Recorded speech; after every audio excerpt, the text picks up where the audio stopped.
Welcome to the Change Revolution podcast with your host, Phil Cook. One of the most interesting things in the world of branding, and one of the most important, is what we call brand unity.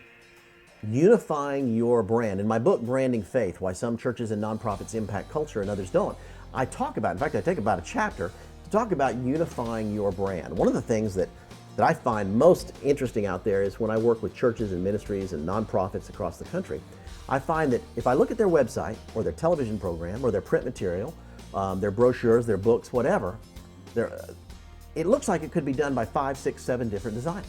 Their TV show doesn't look like their website. Their website doesn't look like their print material. Their print material doesn't look like the live event they stage.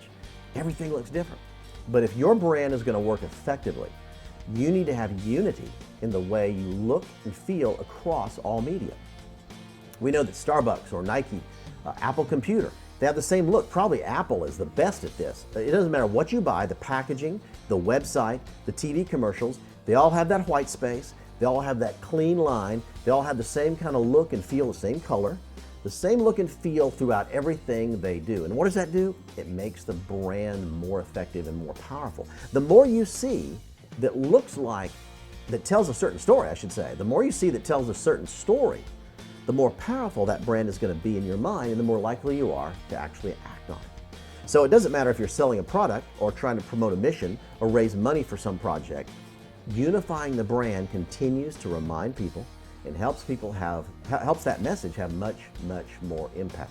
In my book, Branding Faith, and I'd urge you to go get it. Go get the book, Branding Faith, Why Some Churches and Nonprofits Impact Culture and Others Don't, because it's going to show these kind of things to you. It's going to share with you why these things matter, why brand unity matters, why it's important to get all your media on the same page when it comes to look and feel.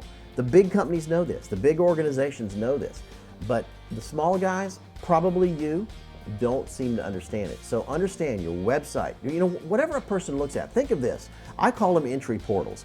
Whatever conceivable entry portal a person may have into your world, maybe it's through your website, maybe it's through your television or radio program, maybe it's through a brochure, a book. Whatever that entry portal is, it needs to reflect what your brand story is all about. And trust me, this is worth reprinting for. This is worth going back and reprinting brochures, reprinting even books. It's worth redoing the web for. I don't care that you sunk a bunch of money into it. If you don't have brand unity, it's not going to impact your customers or your partners or your supporters in a very powerful way. Brand unity, I can't say enough about just how important it is. You need to understand how to make it more effective and how to make it work for you. Join us for more of this conversation at Phil's Change Revolution blog at philcook.com. That's PHILCOOKE.com. And keep checking this podcast for more up-to-date dispatches from the front lines of media, faith, and culture.